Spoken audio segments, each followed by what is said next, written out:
Okay. So use technology. Yeah. Cool. That's my favorite part. Yeah, right? That was a pretty uncreative clap that time. Here we go. Sound top. That one was also louder than the first one. Oh, Sorry, I said that. Hey guys, what's going on? Modern Man Sit Down. This is the second time we're doing this. If you didn't catch the first one, you definitely want to check that one out. Now, we sat down, we talked about what it meant to be the modern man. And we put out a lot of questions out there. And the main thing is we don't know the answers. The first step is having a conversation. So with me today, Jonathan Parker, Tyler Harris, Charles Russ, and we're going to continue this conversation in terms of the modern man. One question that we put out there is how men can kind of find other men groups. Jonathan Parker today joining us. We know you're a master of conversations. First and foremost, I was going to say a master of man groups. I just like, it's building that resume of mastership. Yeah, master of everything conversations. But I guess the main question we always talk about is, how do we start that conversation with other men? How can we break out of our comfort zone and meet men to kind of roll with?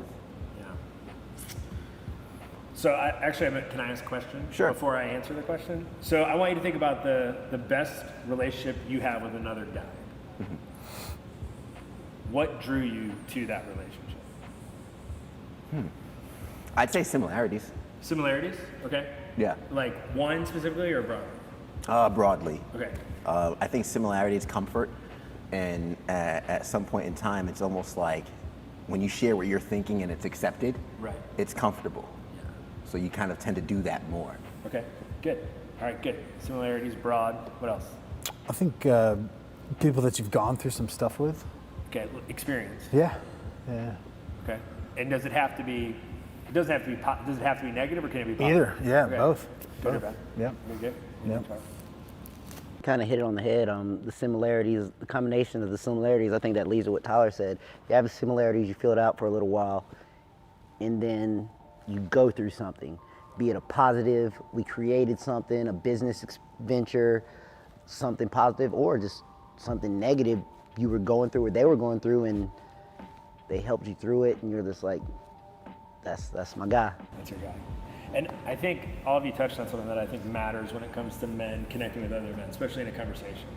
So I always say that all of us have two deep desires, right? The opportunity to communicate and respect to be heard. Everybody, no matter the age, the gender, the generation, your background, everyone wants the opportunity to communicate and the respect to be heard. And most people are lacking in those things. Most people don't get enough of that.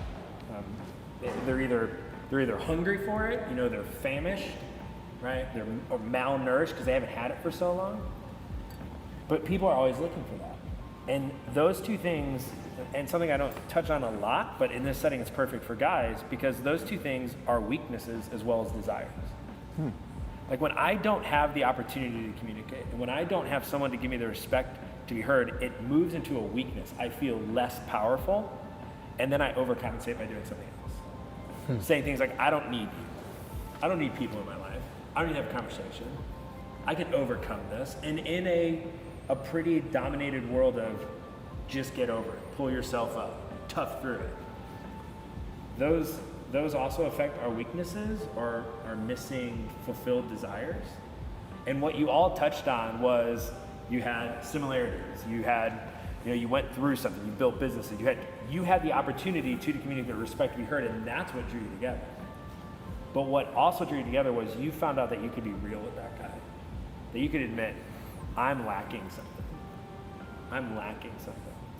And in the men's group that I run, Gospel on Tap, we always start the day by letting guys talk. Because at the end of the day, it's what they want. They want the opportunity to communicate, and then they got 5 other guys around the table giving them the respect to be heard. So just acknowledging that, yes, this is a desire, and it demonstrates a weakness, like I'm lacking something, but guys aren't supposed to power through that. They need to find the guys for them to be able to do that. Mm-hmm. So that's how I would think about it. We can't have the doctor of conversation here talking about conversation.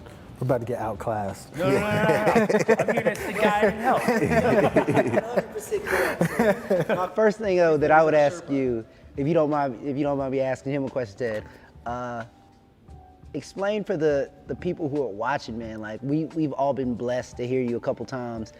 Explain to the people watching, like, what you're doing, why you're doing it, how you're doing it, the process, the thoughts, because that right there will kind of set the stage for us all being down here, like, yeah. So several years ago, I went on a personal journey, which is also something that guys have a hard time admitting to, like the personal journey of like discovery and development and wanting to be a better person. And I went on this journey specifically around this idea of how I have conversations with people, because I do believe that conversations are both the most natural thing and unnatural thing you do. So it's natural for you to do. It's almost like breathing. You want to communicate and you want to talk. But it's also unnatural because the culture in which we live in right now has made conversations weird and strange, and people get really awkward when they start having conversations. So I went on this personal journey, never expecting to talk about it, never expecting to speak about it, but just wanting to improve my conversations. And over that time, I looked at a lot of different programs, a lot of different books, and they're really great. But I didn't like the idea of a package. I didn't like I had to do step 1, step 2, step 3, step 4, and then look, I'm this type of conversationalist. I wanted to be me, just the better version of it. So I took the best from everything and learned as much as I could, and then realized I need something really practical. I needed a filter that worked every day, that was more practical than philosophical, something that was something I could implement and not just have to work hard to make it fit my life. So I created, not a formula, just I believe that all conversations revolve around curiosity, questions, listening, and sharing. And everything else you do under that falls under one of those categories. And I started to do that, and my conversations improved. Most specifically, listening improved. And as I got to be a better listener, people would ask me, what are you doing? And again, it was slow. Nothing happens overnight. So I was learning and I was growing. And then I was asked to teach it to a group of interns at Fellowship Greenville, where I have the privilege to work. And I had 2 friends in the room, and they loved it, and they brought me in to teach their staff. And that was May 2016. And just how it's worked out and how God has seen fit to make a move with also hard work and responsibility. I was talking to another guy just a couple days ago. He was like, how did you do this? And I said, well, hard work, responsibility, make good decisions, don't waste time. And the look on his face was like, oh, I don't want to do any of that. Thought there was a pill. So just kind of went through it, and now I've had the opportunity to speak on podcasts, keynotes, worked with office training, done some coaching. This isn't huge public knowledge, but might as well drop stuff. Working on a book right now. Nice. Cool. All around helping people be better conversationalists. So it's been fun to take something that was a personal journey for me, because it's personal, and be able to share it with other people, because it comes from a place of like, this is what I do, this is what I live out, this is what I believe. So every other part of what I do all stems to this idea is I believe that if we have better conversations, everything gets better. Not one thing, everything gets better. And I think that's interesting with that story, because as like a lot of good movements often start with somebody trying to solve something for themselves. And when they solve something for themselves, people asking you to teach it is like, well, hey, there's a demand for this out there. And applying it to the modern man, I think the demand is how we kind of share our emotions and communicate with other people. I mean, in this, for everybody, how do we understand our emotions? Do you have an insight on how we can like understand? Because I think growing up as men, we're not emotionally taught. Sure. We're kind of like, I mean, for me it's 2, like I'm either happy or I'm mad. That's it. Is emotional education a term? Because if it's not, you should coin it right now. Yeah, call it EE, emotional education, man. I can even relate, I always say like one of my biggest things is that I'm very self-correcting. Like I try to look at my faults and sit them right in front of my face and be like, how are you gonna fix this? I like to think that's one of my biggest positives as a person. So, you know, like I have a temper, man, and it's bad, and I know it's bad. You know, it's no use to me hiding it. I do have a temper. In conversations, it comes out. You know, which is why this is a great forum to say that. Like, certain things will just pull it out, and then it triggers me into being mad, which inevitably ruins the conversation. You know, so what you're saying is correct. So how do I correct that? Addressing the triggers. I actually had a buddy of mine named Dustin. He was like, man, I'd love to try to identify those triggers with you one day. And that was literally the first time I ever thought about it. Like, yeah, maybe you need to address what does that, you know? And then the invasiveness of other emotions other than happiness and anger as a man, the invasiveness of those feelings, it's real awkward. It's very awkward. It's literally like a probe. It's a very uncomfortable moment. She's like, wait, I don't do that. I don't feel that. I don't like it. It's not this isn't my area. So breaking into those, man, if you could, like, you'll never pinpoint it because we're all different, but just getting a general idea of how to go into those places with other guys without making them feel literally almost violated. If we could get to there, if someone could take it there, I think that would be amazing. Well, I think as men, it seems as though we're taught to almost disregard our emotions, or at least kind of push them to the side because we're too busy focused on business or hustling and, you know, moving forward. Moving. Hashtag hustle hard. This is what it looks like. And it's always pushing the ball down the court, and you don't have time to deal with these emotions, good or bad, really. And so it's almost like we've been conditioned over time to just kind of let those things fall by the wayside and just focus on what's important to us right now. And I think we have these ideas of certain people that wear their emotions on their chests, like, that's not me, I'm not that guy. And it's somewhere trying to figure out that sweet spot in the middle, I think, where you can experience the emotions and use the emotions, but not be on the extreme one way or the other, because I think it's important to be able to experience them and to be able to, whether they're negative or positive. But I think it's just, you know, I don't know if it's from our parents' generation and their parents' generation. Like, I don't think of my dad as someone that was super emotional. Like, that's not the one word that I would use to describe him. So I don't know if that's what kind of teaches this to us and how we act. But I think it's an important conversation to have, because I think that nothing good can come from hiding anything, and nothing good can come from pushing anything under the rug. Emotions probably are at the top of that list. So it's an important conversation. You mentioned something like we're not educated on our emotions. Yeah. Like, at a young age, we don't know how to. I don't remember someone sitting down and going, "Hey, this is how you process that you're angry, or you're sad, or you're happy." And I think my wife is doing that with my 3 sons, because I think there's more books about it. Like, there's just more like, "Hey, you need to start teaching your boys younger about their emotions." So when I think about like this idea of emotional education, right, emotional intelligence, how do men deal or identify their emotions? I think we know it. I think we know how we feel. I don't know if we look for opportunities to actually express those before we vent them. Okay. One way or the other, either with tears or with anger.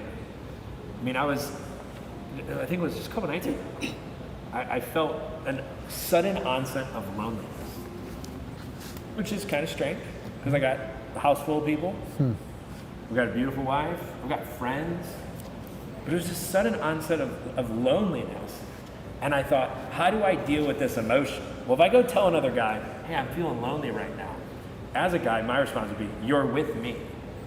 What do you mean? Yeah. You've got people in your house. Right.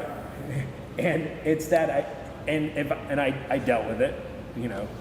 We can talk about how I did later. But at the point was, I think it's this idea that men wait too long to voice their emotions, and it comes out in sad, depression, tears, or anger, men know how to celebrate generally right in the moment, so that's not an emotion we struggle to wait on. Like we do something good, we're like, give ourselves a party. But I think we know what we feel. I just don't think we look to express them because we just hope we get over it. Yeah. And to Charles's point too, and like with some of us reverting to anger with our emotions, do you think that anger, those triggers, comes from being misunderstood? When we try and maybe express our emotions and we're not expressing it accurately, and when they're misunderstood, we revert to anger for not being understood, for not trying to express, hey, I'm sad, and then you're in a conversation with somebody who's disregarding your sadness, and then now I'm no longer sad, I'm angry because you don't understand why I'm sad. That was a key word, is disregard. I think as men, we feel disregarded. It doesn't matter what it's for. If I'm sad and you disregard it, if I'm getting mad and you disregard it, if I'm trying to celebrate with you and you disregard it, I think we immediately go to that angry place, like it's a joke, but my favorite emoji is that orange frowny angry guy. Like I'll send it with a fist, I'll send it with a bicep, but he's always in there. That's my guy. It's kind of a joke. I feel like we need to walk this out. Maybe we can switch that to maybe just a frowny face guy. Like, I'm gonna ease it back. I'm already work on it. I'm already working on it, man. I'm working on it though. And you know what? I'm gonna do a 30-day emoji plan and ease it back to this guy. So when we do that, man, we this being disregarded is like one of our I think as a man in general, is we want to be important, especially in our own household. If you ever think your wife or your children, and I don't know, do you have kids? Yeah, 3 kids. Okay, what's your oldest? There's four, 3, and 2. Okay, so my kids are 15, and they're twins. So it's just a different ball, and they're the alpha of twins. They play football and basketball, and Ted's met them a million times. They're alpha, and but to feel disregarded will make me. That's one of my. It's like don't disregard me. I'm your dad. This is my show, and it's. And it's hard to deal with. It's hard to rein yourself in that moment, rein yourself in, calm yourself down. So we're talking through it now, but there is no talking through it. It's not like they say something. I can walk out of the room, sit on the bed, think myself through it, then come back and talk to them. For them, the moment's over. They're like, I said what I said, I'm done. So it's that immediate reaction, I think, is where the worst comes from. Because we're in the worst place. We're back to primal, red level attack mode. So I feel like, even the same thing with you being lonely. You're not lonely physically. Like you're not lonely now. Right. But one of us could literally be lonely if all 3 of the other people are on a certain page and we're not there. We're not there emotionally. We're not there the way we think. We're not there financially. It's very easy to feel lonely. Like I've been at a table with 3 guys and I'm like, man, all these guys have a net worth that is ridiculous, and I'm over. That's a lonely feeling.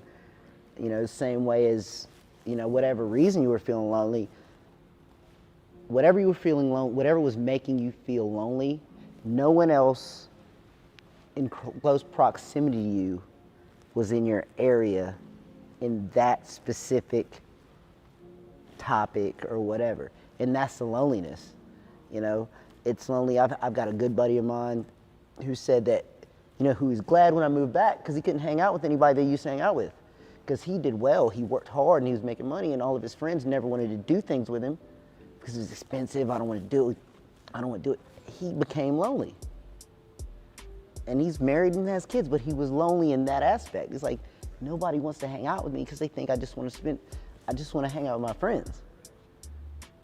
So, and I think that's a great example of, spatially, I think that's the right word, he was lonely. So I think when you express your emotions, there's a certain level of vulnerability there. And when there's even hesitation, no less disregard, but even just hesitation, like you were saying, it turns that vulnerability into feeling like a weakness. So like, I feel lonely. I'm gonna be vulnerable enough to share this with you. I feel lonely. Even when you just hesitate, like, I don't know what to say, I don't know how to react to this, I don't know how to respond. Even that hesitation makes me feel like that's a weakness. Yeah. And now that you look at me as someone that doesn't have it all figured out. And I think that becomes the issue in not wanting to express that vulnerability again with you, because when I expressed it to Ted, he kind of hesitated, made me feel like weakness, made me feel lesser. So now we're having lunch and I'm like, I don't know if I want to do that again, because last time it didn't help me very much. I actually felt worse coming out of that conversation than I felt better. So it's like figuring out how to be on that end of, you do come up and say, hey man, I'm feeling lonely right now. Like I don't know what's going on. And like what that immediate reaction is. Like, I know one of the things that I really got out of your talk at GVL Hustle the other night was when you talked about this aspect of asking if they want feedback. Right. Like, do you mind if I give you some feedback on that? He was like, just by saying that one little thing, opened it up to at least knowing yes or no, like yes they are, great, and then you can provide it, or no they're not, and then cool, let's keep rolling. But I don't know if it's probably something to do with that, and I'm sure you probably know the answer for sure because this is your specialty. but what is it on the receiving end of someone being vulnerable and expressing an emotion to make it to where you can hold that space for them, and so that they don't feel, so it doesn't turn into a feeling of weakness? Yeah, and I mean, this is something that I've been on both sides of, like confessing an emotion or saying, hey, this is how I feel, and then the guy not responding well, but then also having someone express to me and me responding just like another guy. And here's what it comes down to: we're problem solvers. We're not, like, someone tell me, you feel lonely? Cool, tonight, let's go out. I got 5 guys, let's go. And like, not helpful, right? It's like real hard when you say that. Let's go. No, like, and the guy, and it's not that he didn't hear me. We were just problem solvers. Yeah. We hear emotions like we hear problems. And I do that too because I want to solve the problem. Why? I want to appear strong. Where what a guy needs in that moment is for them to hear, yeah, I've been there too. Like, hey man, I'm really battling anger. I feel like my kids just disrespected me. I could go, well, you know what you need to tell them? They're not eating. Like, I could just do that. And then that's like solving the problem. But what I need to do is go, I've been there too. And then ask question, well, how are you feeling about all that? Not about what are you gonna do about all that, right? Because that's our thought. Like, fix it. No. I've been there too. How are you feeling about that? So we have to, holding the space is empathy. It's sympathy. It's as Brene Brown says, it's simply saying, I've been there too. But guys want to be problem solvers, and if guys are having a bad day, being able to fix someone else's problem, that will turn everything around for them. And again, it's because we're all looking for this opportunity to communicate and the respect to be heard. So part of holding the space is saying, I've been there too, but Charles, you brought up something that's so key. It's that going back to have a conversation. Like, men are terrible at it. I'm awful. My wife wants to go back and talk about something that happened 2 days ago, and I'm like, who cares? What is the purpose of this? It's done. Why? Why is she wanting to bring it back? Because she still has emotions she wants to deal with. She probably doesn't want to talk about the situation anymore. She wants to talk about how she felt during that situation. So for guys, we feel something happens to us. The thought of scheduling a conversation or, well, I know I'm meeting Ted for coffee. I'm going to tell him, like, this is what happened on Sunday and see what he says. Like, we don't think that way. So what ends up happening, and I talk about this in conversation about this private gallery, the things we tell ourselves, we hit that emotion, it happens privately. We don't want to go back and talk to somebody about it. We don't call somebody about it. So what we tell ourselves is, oh, it's not a big deal. We can get through it. And that goes on your wall. And another emotion pops up, and you're like, well, how did I deal with the last one? Oh yeah, not a big deal. Not a big deal. And next thing you know, you have a bunch of emotions you've never dealt with. And you're out of practice and going to God and say, hey, let's talk about this. And we were just out of touch. So part of holding space for another guy is making sure that you're being authentic and true and vulnerable to yourself. I got issues, I got emotions, I need to talk about them. I mean, we're all doing something on social media. And I mean, I'll just say this for myself. Part of the reason I do it is I got stuff I need to get off, like I need to say. Like I got emotions I need to give to my kids or talk about with leadership. I need to say them, and I hope they benefit somebody else, but I need to know other people, I want other people to know that I'm being honest with myself, that I have emotions and I have I have things going on in my life that resonates and empathizes with somebody else, and hopefully that means I can hold space with a guy like that. And he just told the Charles Ted how they met story in a very higher level. It was literally for me, and I don't want to make it sound like I was being this big heroic guy, but it was literally an empathetic moment. Ted came out, so we were out for someone's birthday. And these were people that I knew before Ted, so I'm out with them, we're having a good time. Ted was the weekend weather guy at that point, so he didn't get off until Like 11 o'clock, and I was new. I didn't know anybody, so I came out to meet with some coworkers. And you got there about 12 maybe, if we're lucky it was 12. And, you know, Midnight, right? We're not talking Midnight. brunch time. Yeah. it's 12 o'clock. Everything closes at 2. He walks in and they all say, hey, we're gonna call it a night, we're gonna leave. And I saw him walk in and I literally heard him say, but I just got here. And this was my empathetic moment, and it led to a friendship. I mean, it wasn't a big deal at the time. I didn't think about it. But it was an empathetic moment in that I said, man, y'all gonna leave this dude here by himself? And I'd only been back in Greenville about a year. I mean, it wasn't like I was everywhere. I said, you know what, man? I'll stay with you. I don't know where they're going. I don't know what they're doing. I'm not ready to go. I'll stay with you. He's like, you sure? I was like, yeah. And we hung out till the place closed, exchanged phone numbers. We exchanged phone numbers, and he leans in and goes, you know, you stuck with me now, right? And it was prophetic. you got to put me on this. Podcast. He's got to take me with him when he goes places. So Ted, what do you think? How do you identify emotions? Like, So that's the biggest thing, I'll be honest, in terms of I've been working on is trying to ask myself why I'm feeling something. And I'm at the point now where I try and understand why I'm feeling something before I talk about it. Before I address like, hey, such and such happened, I want to know why I'm feeling something. Because a lot of times, I know for me, I might jump to conclusions. Somebody might say something that I might interpret the wrong way. And the reality of it might be, okay, they had my best interest at heart, but I'm being emotional, I'm taking it the wrong way, and I'm wanting to jump to one conclusion. So for me, I try and slow down and not react right away. Does it always work? Absolutely not. Absolutely not. But I think asking myself why I'm feeling it, and I think you hit the nail on the head, is kind of putting the mirror up and accepting your own emotions. Even when it doesn't work and I express myself, I still leave that possibility open that I can be wrong here. I can be wrong in this exchange, and I might be angry, and going back and forth, having the ability to kind of like stop and like, maybe I'm wrong. But if I am wrong, it's almost like I want the ability to be wrong. Like I want to be forgiven for being wrong. We all get emotional and we all kind of overreact.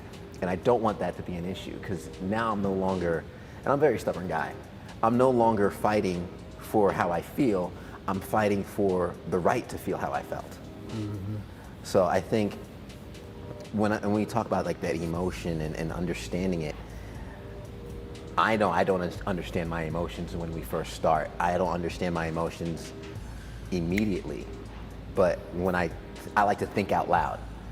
When I think out loud, I think that's being vulnerable. And after thinking out loud, when I make the conclusion, you know, I don't want the previous thought, the wrong thoughts, to be what I'm judged for. Right. If that makes sense. Mm-hmm. But I think back to what John was saying about, did you call it the personal gallery? private gallery. Private gallery. Private your gallery. personal gallery. So what happens is we have these emotions, we put them in our little private gallery, and then all of a sudden when we do have a real conversation with someone, I'm like thinking of like Anchorman when he's in that phone booth, and he's like, I'm in a glass case of emotion. Like it's like when you finally do have someone that's like willing to have that real conversation with you, you're like, blah. Like I'm just gonna get rid of all this that I've been stowed up for 6 months, because I'm not handling it one situation at a time.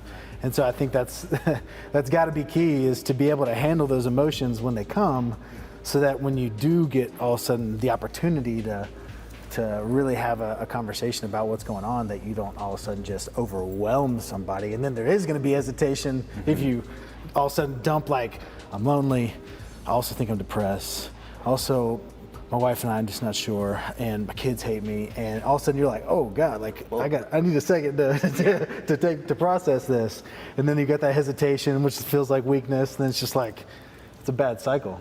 It's a real bad cycle. Side though, man, like y'all are talking about it, man, but it's literally like if you're a guy and you're watching this, as I look directly into the camera, if another guy comes to you, dude, just accept it. It's not this old adage of, men, we handle everything. And we still can. I'm sure all of you guys, I can. But that's probably not the healthiest way, most productive way. You know, like I know your core four is your bread and butter, and it's extremely correct. So I'm trying to keep part of my core four together. And that will help me in every other area. If you want to be productive, if you want to do all this, and you're emotionally distraught, you're gonna wreck everything. So that's just part of it. So if another guy, and I think it's a double-edged sword, I can't be afraid to share. But we can't just walk around sharing. We have to be open to another guy saying, hey, bud, I'm like depressed, and not looking at him like, quit being a punk, get it together, let's go, you know. Try and hone in, kind of wrapping up here, and maybe try and provide some kind of solution or steps towards a solution. I think we talked a lot about emotions, understanding our emotions, being vulnerable to share them with other men and having those conversations. Do you think maybe a brief before that conversation, kind of like a warning to another man, if we're all hanging out and I say, hey guys, can I have permission to just share something with you guys? I need you. Will that kind of prep the environment and also prep the other person with, okay, what this person's about to tell me isn't something I could just brush off and, you know, respond and solve it like a man.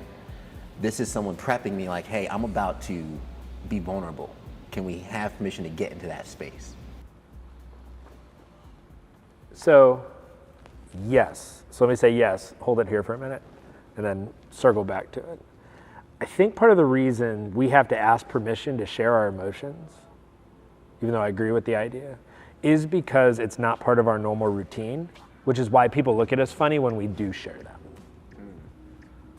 Like that, when someone sits down in the glass box of emotions, the guy's like, who are you? We've been hanging out for 6 months and none of this has come up. And then that guy almost feels, not disregarded, but maybe devalued. Like, you didn't trust me enough to share this with me a month ago, but now you dump all of this on me? Like, what else have you been hiding from me? It's like Mark Twain's quote, if you tell the truth, you never have to worry about what you say. So part of the reason that if you're dealing with somebody emotionally, you need to say it right off the bat, is because that's who you are. So the person you're hanging around with isn't shocked when you say, hey man, I just had a bad day, I gotta lay it out.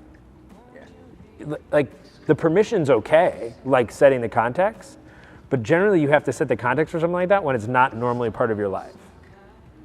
So I think sitting down with a group of guys and saying, hey, listen, do I have your permission? Or, hey, you mind if I go first for the next 10 minutes? I gotta just get something out there, and I'm not just putting it out there because I need to get it off my chest. I'm putting it out there because I need you to invest in me. I think that needs to happen to at least one guy every time you're out. If you're hanging out with 4 guys, you're gonna try to tell me all 4 guys, everything's working out, job's good, family's good, career's good. I mean, out of 4 guys, somebody's having a hard time. So I've only done this once. I haven't done it in a while. It was more of a test. I didn't tell my friends I was testing them. But I just said, hey, listen, I want to have an intentional conversation. We're only together for an hour and a half. It was, end of the day. And I said, who's ever in the most pain gets to talk first. And the first person went, that's me. Like, he self-identified. He knew what he was dealing with, whether he was right or wrong. But the moment I said, hey, whoever's hurting the most gets to go first. Guy's like, yeah, I need to.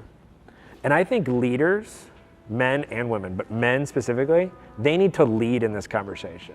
So if you're hanging out with 4 guys, don't wait for somebody to ask. Just say, hey, listen, I know things aren't perfect, so whoever hurts the most gets to go first. And that person will go, all right, I'll go. And then the response to that table, don't problem solve. Empathize, feel with that person, ask them how they're feeling. Lead in that regard on a more normal basis, and then you won't have to get to the place where you have to set the context. because you're just gonna be like you. This is part of your life. I feel like the key, I've been in a situation before where people have just asked me something like, hey man, what's something going on in your life right now I can pray for you about? And it's just like it like immediately opens up to where you're like, cool, like he just ripped the vulnerability out of me and here it comes. And so maybe that's the key. Maybe it's like some key phrases on the other person's end, the person that's doing okay or not, but to be able to start those conversations by saying like, hey man, like what are you battling with these days? Like what's going on? Like, I think feels more organic to me than someone saying like, hey, you guys mind if we talk about some serious stuff right now? To be the person that says like, hey, like I know someone, you know, one of you guys is probably going through some stuff right now. Like who is it? Like let's talk about it. And having it come from that direction, it's like permission is granted, and you don't feel that level of weakness to the vulnerability. Like, oh, I'm the weakest one in the group that has this thing going on that I'm about to have to bring up. Like someone else makes it okay to voice those things. To me, that would be those situations that I've been in. Had that person not opened the floor up for someone to be vulnerable, it would have never gotten there. Yeah. Just naturally. But I think there's something to all this in regards to like law of attraction, because like I was so focused for so long on this idea of law of attraction and just like fleeing from negativity that I just didn't want to talk about negative things. Like if all of a sudden you're like, hey man, let me I really need to talk to you about some stuff, and all of a sudden it's like a bunch of freaking negative stuff. Like part of me like literally was like teaching myself to like completely disregard that, because like I don't want that, I don't need that energy. Like I don't need that negative energy in my life. Like I'm trying to focus on only things that are positive and keep moving forward.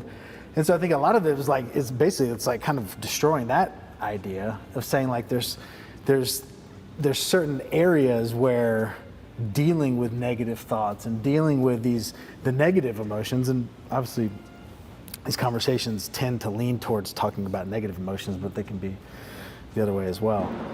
But it's almost making it like okay, like to have those conversations as though somehow you can actually have something positive come out of talking about something negative, I guess. Yep. And making sure that you're understanding of that. But maybe as far as a solution, because I think we can sit here and talk about the problem all day, but as far as the solution may be on the other end of like, hey, every time you're with a friend that you haven't seen in a little while, like asking some of those questions to dig some of the real stuff out yourself, even if you're the one that comes into that conversation knowing that you need to get some stuff out.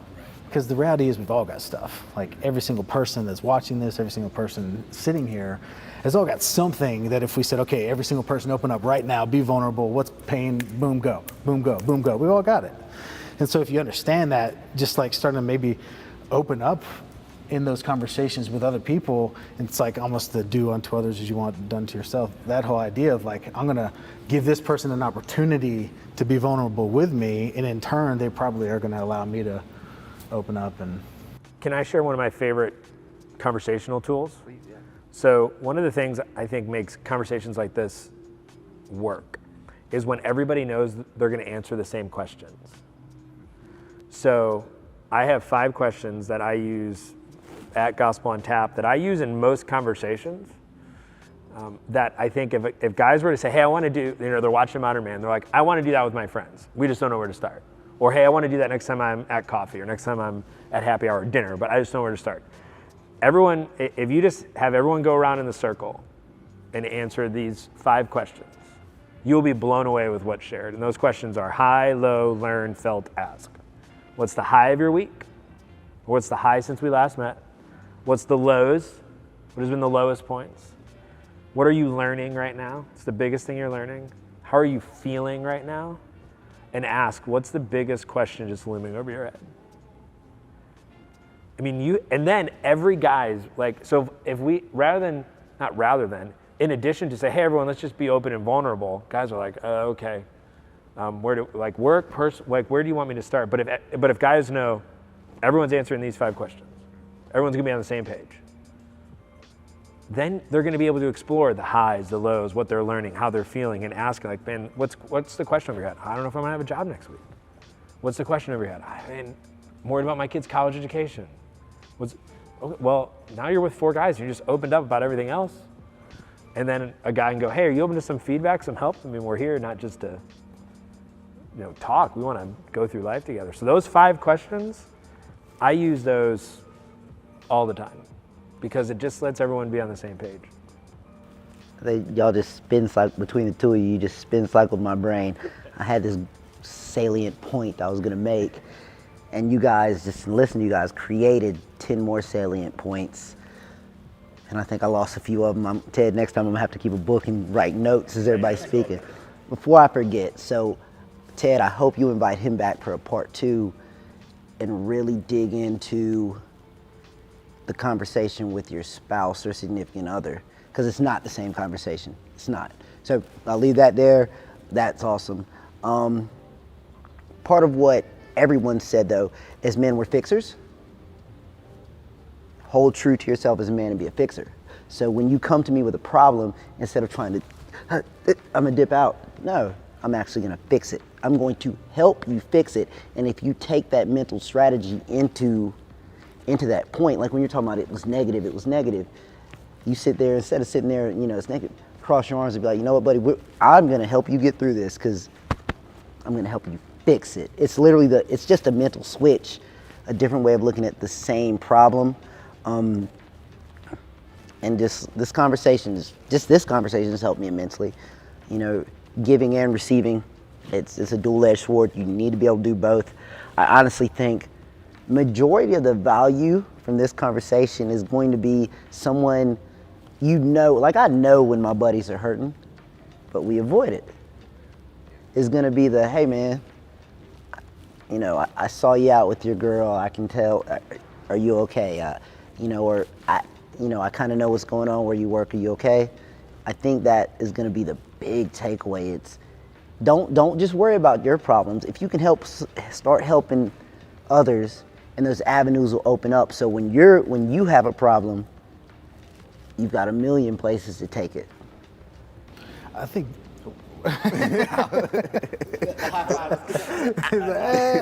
No, I was just gonna. Yeah. And this is the last thing. I think 5's a lot. Sure. But like if you just had the high and low. Yeah, just pick. And you just like incorporated that into every time that you met with someone. You're like, hey man, tell me about the highest high and the lowest low in the last couple of weeks. We just started with that. Yeah. Like if you started that with every single person that you came in contact with, whether you knew them a ton or whether you were just getting to know them, if you just started with that, imagine the conversations that would be created out of that. Yeah. And imagine the connections, deeper connections that would be made with people just by giving them the opportunity to express the lows and the highs, and then kind of just seeing where that goes. That's just those two by itself, I think, are powerful. Yeah, and like you're exactly right. Asking 5 questions right off the bat is a lot. But if you're the leader going in, and not your group of friends said, well, they're the leader, but like you're just saying, hey, I'm gonna take responsibility for the temperature of this room and how it goes. I'm just gonna ask everyone what's the biggest thing they're learning right now. Like get that conversation going, it'll be fine. Like it will move, and then you just do that each time. It's really amazing. Man, Jonathan, thank you. You definitely will be coming back. We have a lot more to dive into. For all the men out there, be a leader, be a modern man, and next time you're having a conversation with a friend, just take the lead and ask them what they're dealing with. As I think what we all talked about was we all have emotions. We're all going through something. So as a man, be the leader and ask someone else what that is. Allow them to share before you share your own load, and open up the vulnerability and just see what happens. That's just one step towards a solution. We'll continue to search for more. Go out there and be a modern man.